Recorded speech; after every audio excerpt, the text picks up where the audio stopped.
저희는 고신 KPM 선교사로 1986년에 파송되어서 아까 목사님 말씀대로 성경번역 선교사로 사역하고 있는 이상용 이혜련 선교사입니다.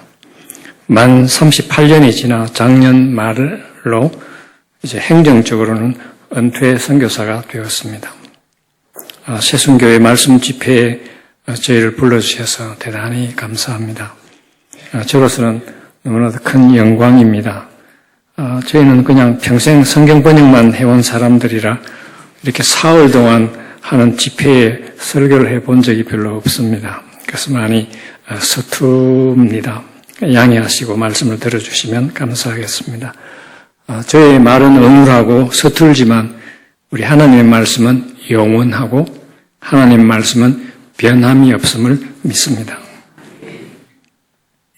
나이가 들어가면서 하나님 앞에서 우리가 무엇을 하고 있는지 혹은 우리가 무엇을 하였는지 doing의 문제에 우리의 인생에 초점을 두는 것에서 이제는 우리는 누구인가, 우리와 하나님의 관계는 어떠한 것인가 하는 being의 문제에 대해 고민하고 우리의 실제적인 삶에서 그 being의 문제를 찾아 나서는 것이 굉장히 중요한 것을 깨닫게 됩니다. 그래서 지난 금요일에 시작된 첫날 저녁 집회는 우리는 누구인가 라고 하는 제목으로 창세기 15장을 중심으로 언약에 대해 공부하면서 우리는 하나님과 언약 관계를 맺은 하나님의 약속의 파트너이다라고 하는 말씀을 드렸습니다. 그리고 어젯밤에는 제가 언약을 공부하면서 발견한 아주 중요한 한 단어인 헤세드에 대해 말씀드렸습니다. 헤세드란 하나님의 인자하심 혹은 자비하심으로 언약으로 맺어진 우리의 관계를 깨지 않으시려고 끝까지 그 언약을 지키시는 하나님임을 살펴보았습니다. 오늘은 포기하지 않으시는 하나님에 대해 사사기를 통해 말씀드리려고 합니다. 끝까지 언약을 지키시려고 노력하시는 하나님의 헤세드는 결국 포기하지 않으시는 하나님의 사랑으로 나타나고 있습니다. 사사기는 여호수아가 이스라엘 백성들을 이끌고 가나안 땅에 도착한 이후 여호수아가 죽은 이후 약 350년간의 혼돈된 이스라엘의 역사를 보여주고 있는 책입니다. 오늘 본문은 이러한 사사기의 핵심 부분을 보여주고 있습니다. 오늘 본문인 사사기 3장을 보면 7절 말씀에는 이스라엘 자손이 여호와의 목전에 악을 행하고 하나님을 잊어버리고 우상을 섬겼다는 이야기가 나옵니다.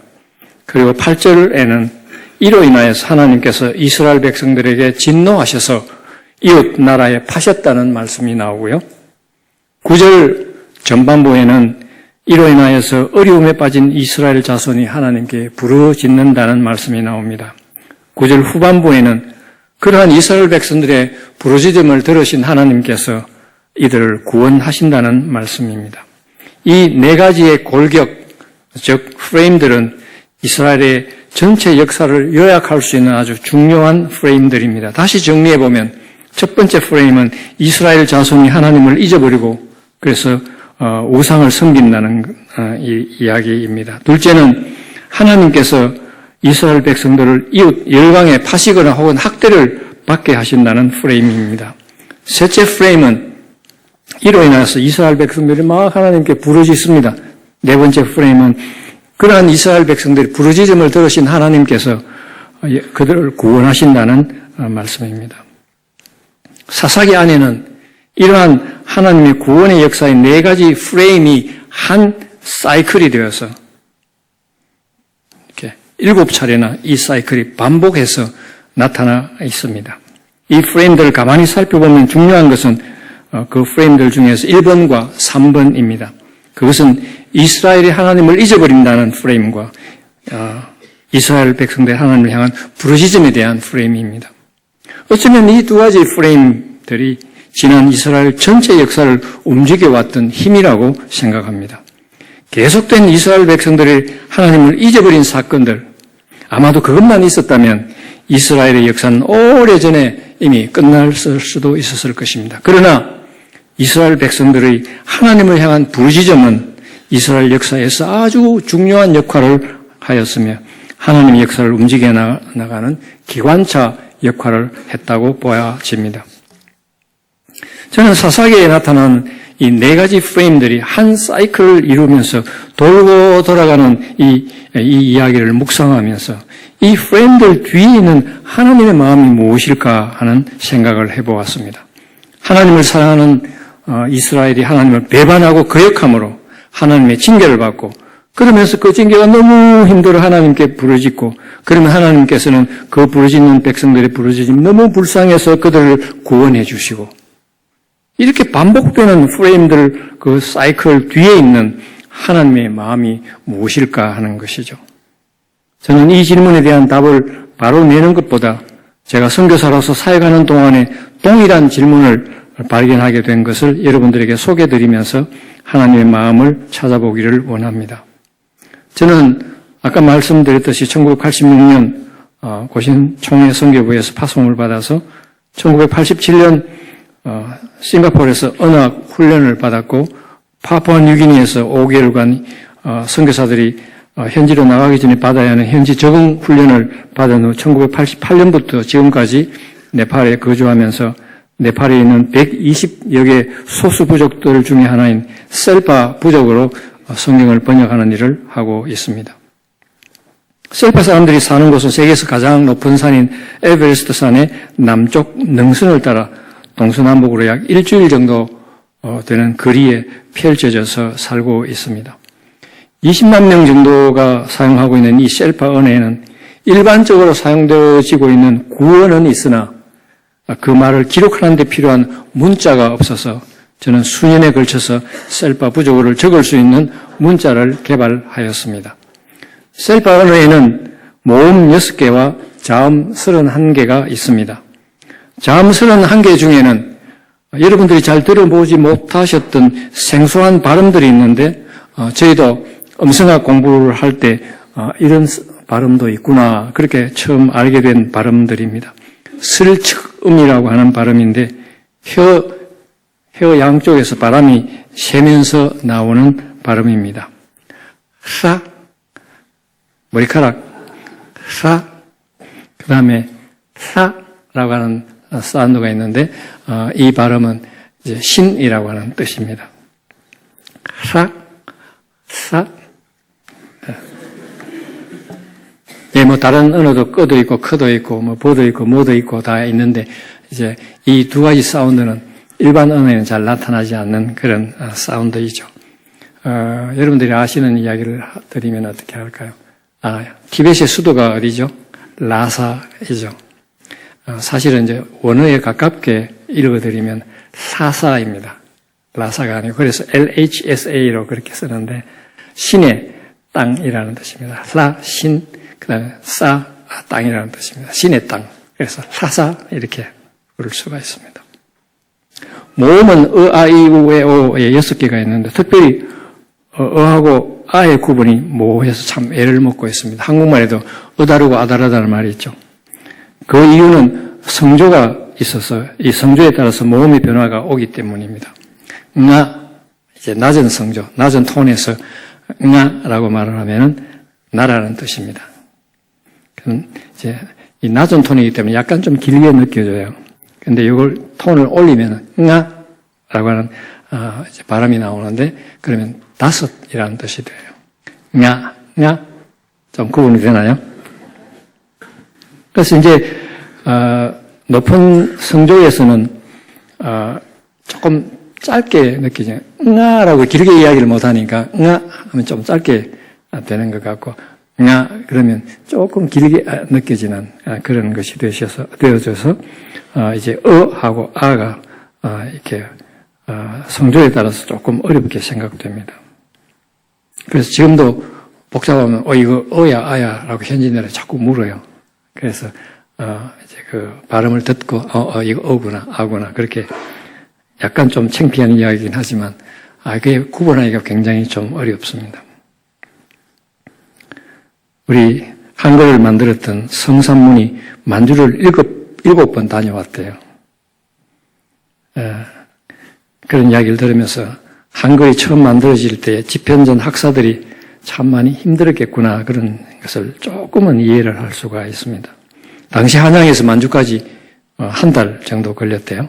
왕복이면 2달, 7차례면 대강 길에서 14개월을 보냈다는 이야기입니다. 저도 만약 14개월 걸려서 이 셀파의 문제점을 잘 해결할 수 있다면 14개월 정도는 길에서 보낼 수도 있을 것 같다는 생각이 들어요. 셀파 언어는 언어학적인 개발이 없으면 얼마 지나지 않아서 소멸될 수밖에 없는 상황에 처해 있습니다.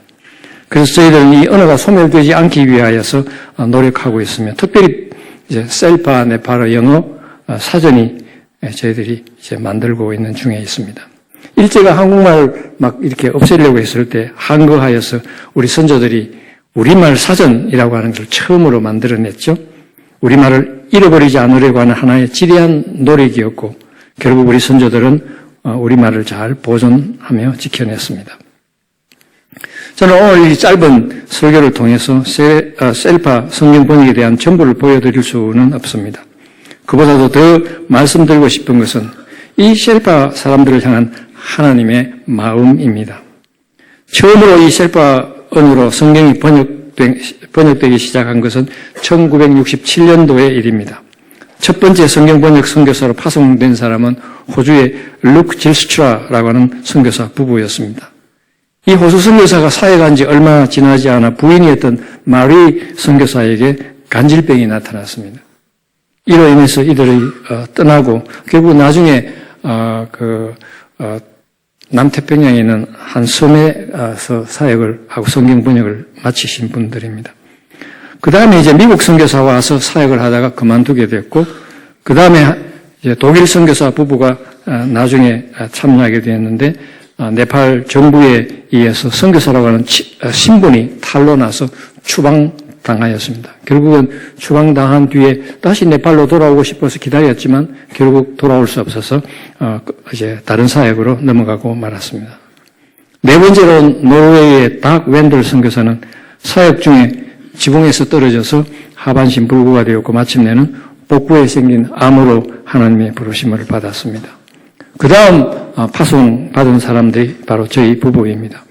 저는 셀파 사역을 하면서 지난 1967년도부터 시작되어 오늘에 이르기까지 50수년간 이 셀파 사람들을 향한 하나님의 마음이 무엇인지를 읽으려 하고 있습니다. 이 부분에 대해서는 저희 성경번역 선교회가 저희 사역을 담은 영상을 보시면서 생각해 보시겠습니다. 오늘 잠시 보실 영상은 셀파 사역을 소개하는 7분짜리 DVD입니다. 이 DVD 안에는 제 얼굴이 보안상의 이유로 가려져 있는 것을 이해해 주시기를 바랍니다.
하나님께서 20만 정도밖에 되지 않는 소수 부족이지만 그 한 부족을 포기하지 아니하시는 그런 모습이 저에게는 가슴 저리게 이렇게 와닿습니다.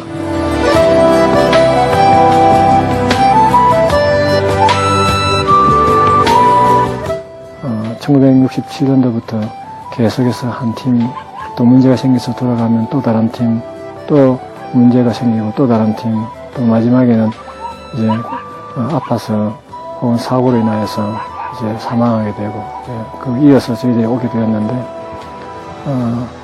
하나님께서 5팀을 보내면서까지도 셰르파에 전혀 믿는 사람이 생기지 않는 그런 상황이었음에도 불구하고 하나님께서는 계속해서 그 다음 팀 보내시는 그 하나님 마음이 뭘까요? 저에게 이제 와닿는 것은 정말 하나님께서 포기하시지 않는다.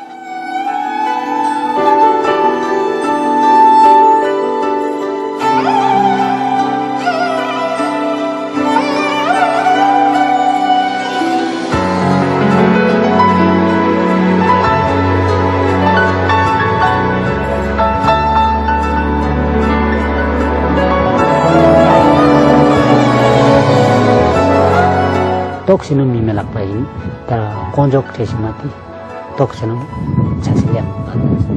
Ti semlawa, tara dojo belati mala chasi ananda chasigam.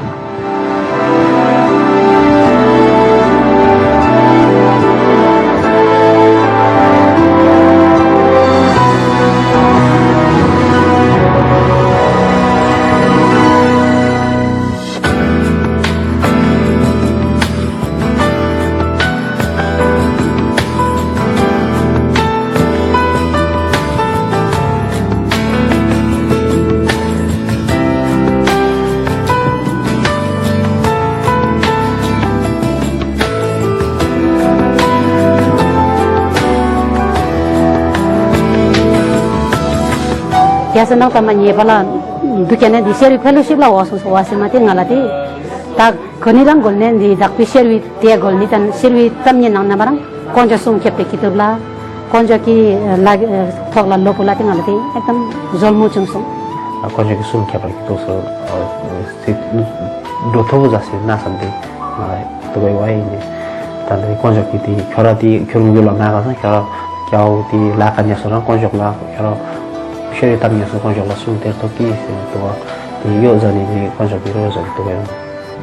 저희들이 그 모든 일들을 이렇게 종합을 해보면 대단해요. 하나님께서 이 셀파의 한 부족을 위해서 그냥 쉬지 않으세요.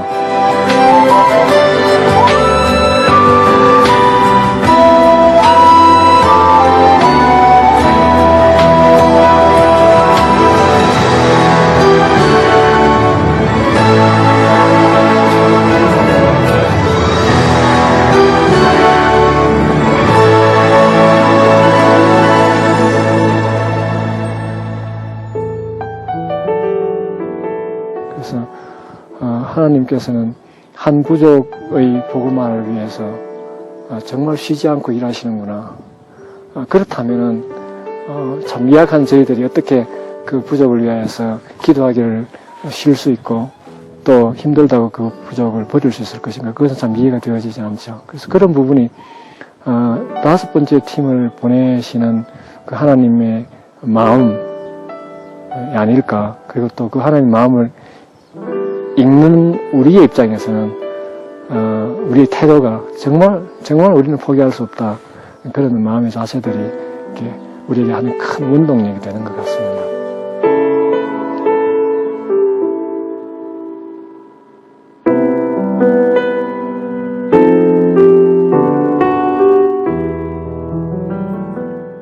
제가 발견한 셀파를 향한 하나님의 마음은 포기하지 않음이었습니다. 한 사람을 보냈는데 문제가 생기면 또 다른 사람을 보내고 또 다른 사람을 보내는 그 하나님의 마음을 저는 포기하지 않으시는 하나님의 사랑으로 보았습니다. 앞에서 살펴본 오늘 본문 사사기에서는 이스라엘 백성들이 하나님을 배반하고 하나님을 떠났지만 하나님께서는 끝까지 그들을 포기하지 않으시고 그들을 사랑해 주시다가 마침내 예수 그리스도를 이 땅에 보내시고 예수 그리스도를 믿는 모든 사람들을 구원해 주시는 하나님의 놀라운 사랑을 우리에게 보여주셨습니다. 이 세상에는 아직도 예수 그리스도를 알지 못하는 12,000의 소수 부족들 혹은 미전도 종족들이 있습니다. 저는 셀파 사람들에 대한 사역을 하면서 세상 사람들이 뿌리고 혹은 세상 사람들이 관심 갖지 않은 이 미전도 종족들을 끝까지 포기하지 않으시고 사랑하시는 하나님의 사랑을 보게 되었습니다. 저희 가정은 지난 1995년도에 아주 힘든 한 해를 보내었습니다. 저로서는 지난 30수년간의 사역 중에서 가장 힘든 시간이었습니다. 그것은 제 아내가 우울증을 앓게 된 것이었습니다. 나중에 살펴보니 아내의 우울증은 선교 사역 중 소소한 일들로 인해 아주 조그만 그런 폭탄들이 많이 만들어져 있었고 마침내 뇌관 역할을 하는 한 사건으로 말미암아 이 폭탄들이 한꺼번에 폭발한 것이었음을 알게 되었습니다. 가장 먼저는 제가 남편으로서 한 남자로서 아내에게 잘못해 준 것들이 너무나도 많았고 이러한 감정의 찌꺼기들이 여러 폭탄을 만들었던 것을 시인합니다. 1990년 저희들이 선교사라고 고발되면서 저희들이 추방당할 위험에 놓였던 일들로 인한 폭탄들, 사역이 빨리 진전되지 아니하는 것으로 인한 불안, 초조에서 오는 폭탄들, 다른 사역과는 달리 무언가 별로 내세울 것이 없는 성경 번역, 선교 사역 자체에서 오는 성취감 부족이 가져오는 폭탄들, 중학교를 마친 큰 아이를 한국의 고등학교에 보내면서 이제 떨어져야 하는 그런 엄마로서의 안타까운 이별의 폭탄들, 이러한 폭탄들은 마지막으로 제 아내가 고도근시를 교정하기 위해 안과 수술을 받은 일이 뇌관이 되어서 전체가 한꺼번에 터져버렸습니다. 아내가 받은 안과 수술의 결과가 원만하게 되지 않으면서 눈이 좀 흐릿해지자 수술을 받지 않았으면 좋았을 그런 후회가 오면서 이 후회는 자신의 모든 삶을 부정적으로 만들었습니다. 제 아내는 그 후에 전형적인 우울증의 길을 걷게 되었습니다. 아내의 우울증이 저에게는 더 큰 의미로 와닿았던 것은 네팔에서 50대 말의 한 여성 미국 선교사가 성경 번역 완성을 3개월 앞두고 우울증으로 자살한 일이 있었기 때문입니다. 그리고 또 다른 한 여성 독일 선교사가 똑같은 상황에서 고통받고 있는 것을 옆에서 자세히 관찰할 수 있었기 때문에 이 우울증의 증세와 그 결과를 정확하게 알고 있었습니다. 저희는 아내의 상황을 숨기지 않고 바로 현지 선교부에 보고했고 선교부는 제 아내의 상황이 호전될 때까지 사역을 보류해주는 결정을 내려주셨습니다. 누군가가 말하기를 가장 어두움이 깊을 그때가 바로 새벽이 가까이 되었음을 말하는 것이다 라고 했지만 그러한 말은 너무나 감상적인 표현밖에 되지 못함을 알게 되었습니다.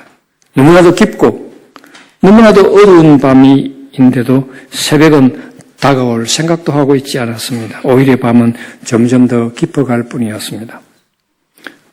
저는 여러 교회를 순방하면서 제 아내가 우울증에 걸렸다는 이야기를 하고 기도 부탁을 했습니다. 저희 가족의 기도는 전 세계로 급속히 알려졌고 동료 외국인 선교사들을 통해서 외국의 이름 모르는 성도들이 그리고 많은 한국교회 성도들이 저희를 위하여서 기도해 주셨습니다. 예절 선교라고 하는 한 선교회는 저희를 위해 기도하던 중에 제 아내가 다시는 이제 네팔로 돌아갈 수 없을 것 같아 라고 하는 그런 생각을 갖고 있는 것을 알고 저희를 격려하기 위해 저희 네 식구가 네팔로 여행할 수 있는 모든 경비를 제공해 주셨습니다.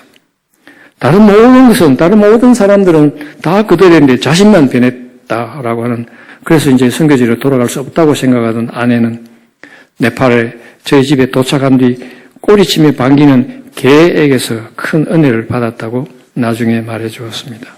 이 개도 나를 잊지 않고 돌아오라고 꼬리를 치는구나. 개에게서 은혜를 받았다는 말씀입니다. 제 아내는 이 여행을 마치면서 급속히 회복하기 시작했고 1년이 안 되어 네팔로 돌아가 사역을 계속할 수 있는 복을 받았습니다.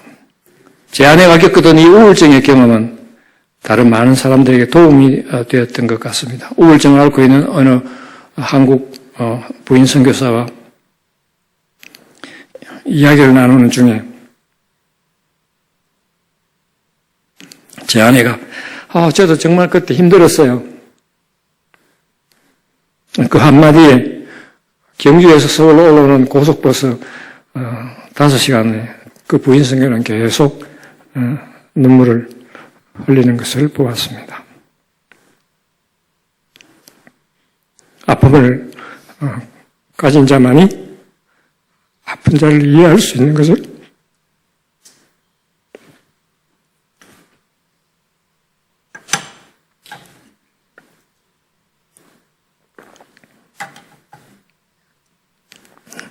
앞에 한 분이 이렇게 눈물을 흘리시는 걸 보니까 제가 감정이 되었습니다.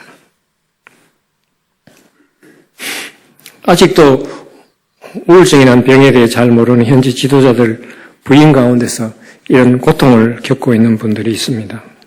저희는 보면 금방 보여. 저건 이상한데 우울증 같아 이런 게 보이는데 말이죠.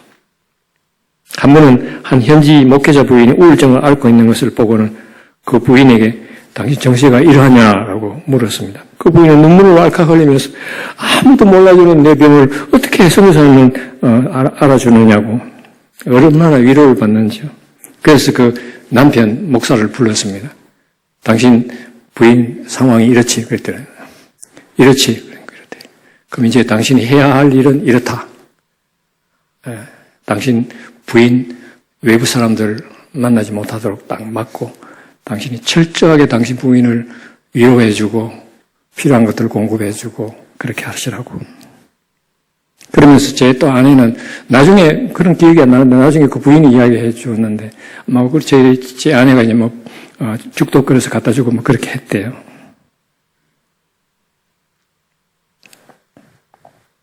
얼마 뒤 그 부인을 만났는데 그렇게 초췌하던 모습이 사라지고 아주 예쁘게 변했어요.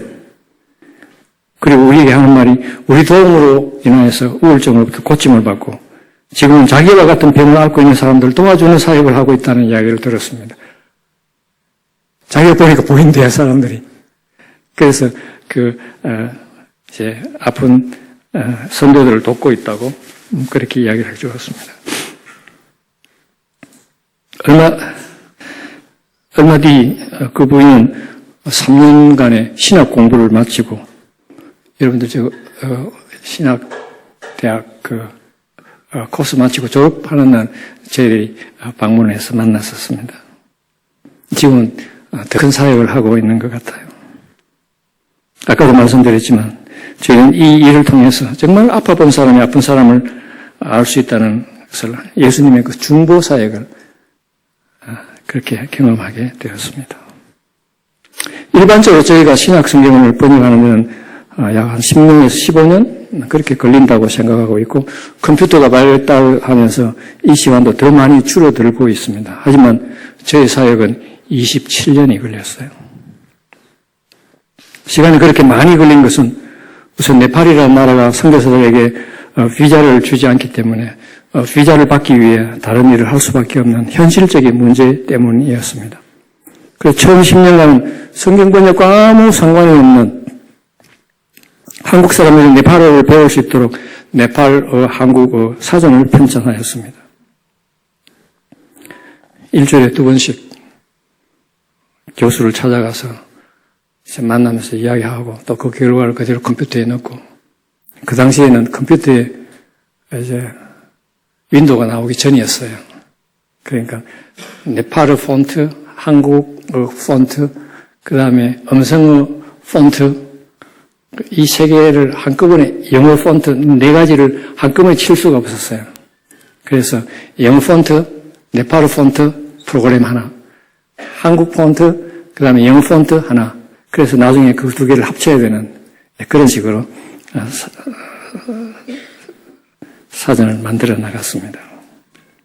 결과 1999년도에 제 사전이 출판되었고 그렇게 힘들었지만 지금은 이 네팔어 사전은 네이버 사전에 실려서 많은 사람들이 사용하고 있습니다. 제 아내는 네팔어를 배우려는 데 필요한 네팔어 회화책을 영어로 편찬하는데 시간을 보내야 했습니다. 제 아내가 만든 네팔어 회화책은 2000년도에 출판되어서 네팔어를 배우려는 많은 사람에게 도움을 주었습니다. 지금은 출판된 책이 이제 모두 팔리고 절판되었습니다. 제 아내의 입장에서 이 회화책의 출판은 우울증에 남은 찌꺼기를 완전히 씻어버리는, 이제는 회화책까지 출판하는 그런 사람인데 무슨 우울증, 이제 이런 그런 자신감이 생기는 그런 은혜의 산물이었습니다. 또 다른 문제는 셀파 사람들이 사는 곳이 히말라야 산맥의 에베레스트 산 근처에 있는지라 이들과 접촉하는데 어려움이 많이 있어서 언어를 배우는데 많은 시간이 흘렀습니다. 새로운 언어를 이제 배워볼까요? 사전이나 문법책 아무것도 없어요. 이제 여러분들이 처음 듣는 언어를 이제 배우는 거예요. 이거는 이름이 뭐죠? 하고 묻습니다. 그러면 그것이 뒷강인 하고 물으면 그거 뭐다 그러면 이제 단어 하나가 나온 거잖아요. 요거는 이제 컵 받침이라고 그래야 되나요? 컵 뚜껑이라 해야 되나요? 예. 그렇게 단어 하나씩을 이렇게 뒷강인 그러면서 뭐라고 그러면 적고 이제 그래서 단어가 하나씩 모여집니다. 단어만 모아서는 안 되죠. 이제 문법이 나와야 되잖아요. 지금 나는 밥을 먹는다라는 말을 쉘파 말로 뭐라고 하시죠? 그러면 뭐라고 말하죠? 그러면 어제 나는 밥을 먹었다라고 하는 말은 어떻게 말하죠? 그러면 내일 내가 밥을 먹을 것이다라고 하는 말은 어떻게 말하죠? 그러면 거기서 뭐가 나오죠? 현재, 과거, 미래의 문법이 나와요. 그러면 이제 동사가 현재가 될 때는 이렇고, 과거가 될 때는 이걸 붙여야 되고, 미래가 될 때는 이걸 붙여야 되고, 이런 게 이제 시간이 좀 걸릴 것 같죠. 예. 그래서 이제 수년간 우선은 네팔 말을 먼저 배웠어야 하고, 그 다음 네팔 말이 어느 정도 좀 될 때에 이제 셀파 말을 배우는데 10년이 걸렸어요. 시간은 흐르는데 언어를 분석하는 일은 늦어지면서 성경 번역 진척은 점점 더 늦어지고 제가 번역한 성경을 읽어줄 셀파 신자들의 수는 없어요. 믿는 사람이 별로 없으니까 제가 막 그렇게 고생하고 열심히 번역해도 번역해놓으면 뭐합니까? 읽어줄 사람이 없는데 이러한 상황은 인간적으로 저를 넘어뜨리기에 충분했습니다. 얼마 전에는 저에게도 우울증 증세가 나타나면서 어려움을 겪어야 했습니다. 셀파 부족들이 주님께로 돌아오기에는 아직도 너무나 많이 남아있는 사역을 바라보면 이제 마을로 들어가면 이 높은 산에 저 뚝 떨어진 데 한 2,500, 3,000의 마을들이 있는데 내려가는데 한나절, 강가에서 내려가서 올라가는데 한나절, 그럼 하루 딱 보이는 지역이지만 하루 걸려요. 그럼 가가지고 뭐 하고 하루 걸려요. 이제 그런 마을들을 보면 억장이 무너지죠. 저 마을에는 내가 언제까지 갈 수 있을까?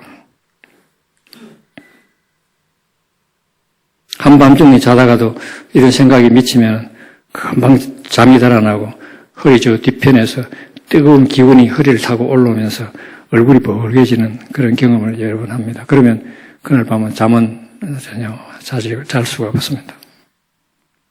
제가 우울증으로 힘들어했던 기간 동안 저를 괴롭혔던 제일 큰 어려운 점은 제가 그동안 아무 일도 한 것이 없다는 그런 자괴감이었습니다. 그리고 아직도 미진한 셀파 문법 문제를 생각하면 골치가 아파지면서 그거는 그렇게 푸는 게 아니야.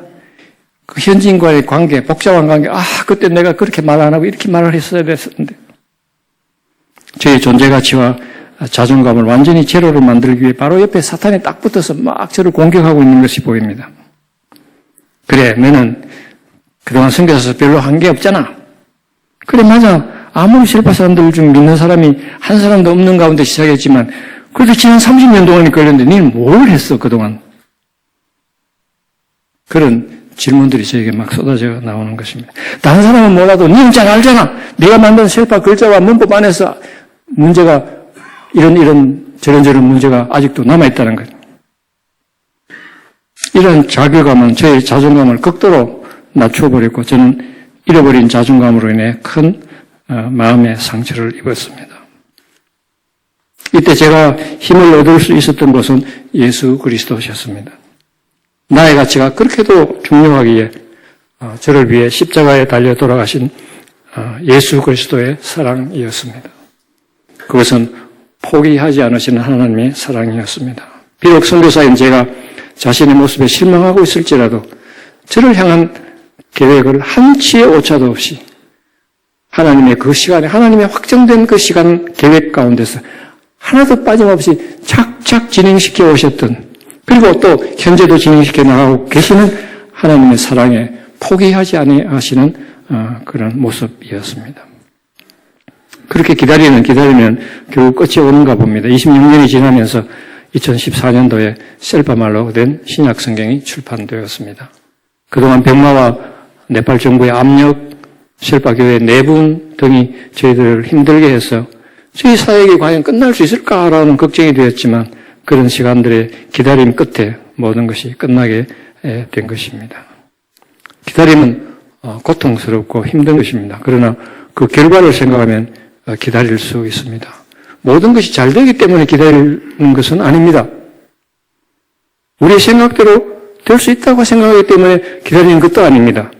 다만 우리는 하나님께서 너무 신실하시고 우리를 사랑하시기 때문에 그 하나님을 바라보고 소망하면서 기다릴 수 있는 것입니다. 언젠가 우리가 흘릴 눈물을 씻어주실 것이라고 믿으면서 말입니다. 지난 2017년에는 셀파 교회가 세워진 지 9년 만에 셀파 교회 헌당식이 있었습니다. 셀파 교회가 시작된 뒤에 교회 지도자들이 저희들에게 끊임없이 셀파 교회를 지어달라는 부탁을 해왔습니다. 그러면 이제 같이 기도하자 그렇게 했었죠. 그들의 기도는 대부분 하나의 청구서와 같습니다. 쉽게 이야기하면 교회당을 하나 지어달라고 하는 부탁이었습니다. 그것을 우리 교회를 위해서 기도를 해 주십시오. 그렇게 부탁을 하죠. 그래서 제가 묻습니다. 건축에 대해서 어떻게 생각하고 계획하고 있느냐고 물으면 계획서를 갖고 오는데 20만 불짜리 2억이 넘는 계획서를 갖고 옵니다. 그럼 제가 묻습니다. 그러면 셀파 성도들은 지금 돈을 얼마나 건축 헌금으로 모아놓고 있습니까? 350만 원 정도 모아놨대요. 그래서 속으로는 350만 원 모아놓고 2억짜리 교회를 지어달라고? 그러면서 이제 마음에 불평이 나오지만 그래요. 함께 기도합시다. 라고 그렇게 이제 지나갑니다. 그 후 9년이 흘렀습니다. 물론 저희는 돈을 갖고 가는 것이 맞는지 여전히 이제 질문 속에 있습니다. 왜냐하면 그렇게 교회를 지어주는 것은 셀파 교회를 위한 것이 아니라 오히려 그 교회를 어렵게 만드는 것이라고 믿어지기 때문입니다. 그러던 중 2015년도 네팔에 대지진이 일어나고 그 결과로 저희 교단에서 진흙과 시멘트를 9대 1로 섞어서 벽돌을 만드는 기계를 네팔로 보내주셨습니다.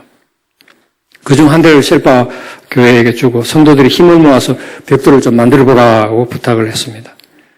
이제 아무리 기다려도 이상형 선교사는 돈을 갖고 올 것 같지는 보이지 않고 그 사실을 안 셀파 교회인들은 부지런히 벽돌을 짓기 시작했습니다. 힘을 모아서 온 청년들이 다 모아서 온 그 먼지를 뒤집어 쓰고 진흙 벽돌 4,000장을 만들고 이 벽돌로 장기 임대한 땅에 교회당을 짓기 시작했습니다. 교회당 벽이 올라갈 즈음에 지붕과 내부 공사할 돈이 이제 천정은 세잖아요. 그러니까 이제 돈이 필요했습니다. 그래서 저는 이 벽돌을 만들고 교회당의 벽을 지어 올라가는 동안에 그 성도들의 헌신을 보면서 이제는 헌금을 좀 해도 되겠다 그렇게 생각을 하고 마침 후원교회 한 분이 선교대회 참석자 오셨다가 이 상황을 보시고 이제 후원금이 좀 마련되어서 마침내 2017년 헌당하게 된 것입니다. 제가 만약 이분들의 헌신을 기다리지 않고 한국에서 바로 헌금을 모아왔다면 이 교회는 결국 한국 선교사의 교회이지 셀파 교회는 아니라고 생각됩니다. 그들의 주인 의식을 위하여서 9년을 기다렸던 것입니다. 2014년에는 셀파 말로 신약 성경이 완성되었고 지금은 이제 구약 성경을 번역 중에 있습니다. 11권 정도의 이제 초안 번역이 완성되었고 그중 5책은 조그마한 책자로 출판이 되었습니다. 올해 9월까지는 시편을 완성해서 교회 예배 때 이제 주로 시편이 사용되는 것이니까 빨리 시편을 완성하자고 해서 이제 올해 9월 말까지는 시편을 완성할 생각입니다. 저희는 행정적으로는 은퇴를 하였지만 사역적으로는 지금도 계속해서 셀파 구약 번역을 하고 있습니다. 요즘 제가 살고 있는 곳은 강원도 영월입니다. 영월읍에서 한 20분 정도 더 들어가야 되는 산속입니다. 그러한 깊은 산속에도 인터넷이 얼마나 잘 되는지요. 그래서 줌회의, 화상회의가 가능합니다. 참 좋은 세상이죠. 그 깊은 산중에서 네팔에 있는 구약 번역팀과 화상회의를 통해서 그들이 번역한 성경을 점검해 나가고 있습니다. 그리고 1년에 2차례 7월과 9월에는 이제 현지인들 직접 만나서 이제 얼굴을 맞대고 그렇게 점검하기 위해서 저희들이 이제 네팔에 가기도 합니다. 결국 우리의 삶은 기다림인 것 같습니다. 어떻게 혹은 왜 우리가 기다려야 하나요? 그 이유는 간단합니다. 하나님께서 포기하지 않으시기 때문입니다. 그러면 하나님은 왜 우리를 포기하지 않으실까요? 그 이유를 저는 지난 금요일과 토요일 말씀을 통해서 하나님께서는 아브라함과 언약을 맺으셨고 비록 인간들이 그 언약을 깨고 배반함으로 하나님이 저주를 받아 마땅하지만 하나님께서는 한 번 맺으신 그 언약을 절대 깨지 않으시고 끝까지 인내하시면서 그 언약을 유지시켜 오셨던 그 인자하심을 헤세드라고 하는 단어를 통해서 말씀드렸습니다. 헤세드의 하나님은 끝까지 언약을 포기하지 않으시고 지키셨습니다. 그 헤세드의 사랑이 오늘 말씀드린 포기하지 않으시는 하나님의 사랑과 인자하심의 근거가 된 것입니다. 하나님께서 포기하지 않으실 때 우리의 반응은 무엇이어야 할까요? 저는 조용히 기다리는 기다림으로 생각해 봅니다. 하나님께서 우리를 포기하지 않고 기다리시니까 우리도 하나님을 기다릴 수 있다는 것입니다. 헨리 누엔이라고 하는 분은 그의 책 영성에서의 길에서 기다림에는 두 가지가 있다고 했습니다. 하나는 하나님이 우리를 기다리시는 것이고 다른 하나는 우리가 하나님을 기다리는 것이라고 말했는데 역시 그런 것 같습니다. 하나님께서 우리를 포기하지 않으시고 기다리시니까 우리도 하나님을 포기하지 않고 기다릴 수 있는 것입니다. 저는 어제의 설교를 통해서 이 하나님께서 포기하지 않으시는 기다림을 헤세드의 하나님의 인자하심으로 말씀드렸습니다. 저는 신앙생활을 하면서 계속 찾고 있는 중 하나는 무엇이 성숙한 신앙인가? 어떤 분을 우리는 성숙한 신앙을 가졌다고 부르는가? 우리는 그냥 쉽게 부르고 쉽게 보이고 쉽게 만질 수 있는 무엇을 잘 만들어내는 사람들을 믿음 좋은 분으로 분류하는 경향이 있습니다. 아주 능력이 많으신 분, 그리고 이제 위대한 일을 이루신 분들. 그러나 살면서 발견하는 것은 매일의 삶 속에서 하나님의 사랑을 느끼면서 그분의 뜻을 따라 순종하려고 몸부림치면서 그분의 때를 조용히 기다릴 수 있는 것이 너무 귀하고 이렇게 기다리는 삶을 잘 살아가는 사람이 참 성숙한 믿음의 소유자가 아닌가 저는 그렇게 생각해 봅니다. 저는 성도님들이 무엇인가 대단한 역사를 이루어나가는 그런 위대한 성도님들이 되시기를 빌지만 그보다 더 원하는 것은 우리 성도님들께서 성숙한 믿음을 소유한 성도님들이 되시기를 빕니다. 내 생각과 하나님의 뜻이 조금 다를 때 그것을 영적으로 분간하고 하나님은 신실하시니까 기다릴 수 있는 성숙함. 내 생각과 주위의 가족들과의 뜻이 조금 다를 때 기도하면서 영적으로 분간하면서 왜 다르지? 라고 분간하면서 그분들의 생각을 기다릴 수 있는 성숙함. 그런 분이 정말 성숙한 분이 아닐까 그렇게 생각을 해봅니다. 기도하시겠습니다.